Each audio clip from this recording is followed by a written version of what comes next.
அடியார் பெருமக்களுக்கும் பக்தர்களுக்கும் வணக்கம். நம்முடைய கர்மாவை அழிக்க வேண்டுமென்றால் அதற்கு ஒரே கடவுள் கலியுக பெருமான் முருகப்பெருமானை வணங்கினால் மட்டுமே நம்முடைய கர்மா நம்மளை விட்டு நீங்கும்.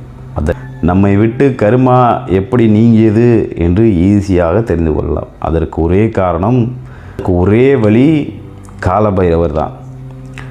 நம் திருக்களெல்லாம் காலபைரவர் அங்கங்கே இருக்கும்.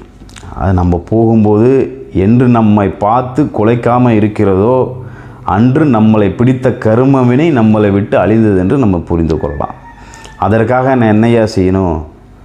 சாமிக்கு போய் அலங்காரம் பண்ணால் பூ கொடுக்கணுமா, எல்லா பழங்கள்லாம் கொடுக்குமா? அதெல்லாம் இல்லை.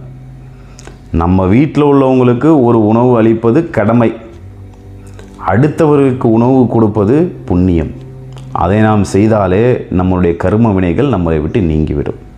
குருவே சரணம்.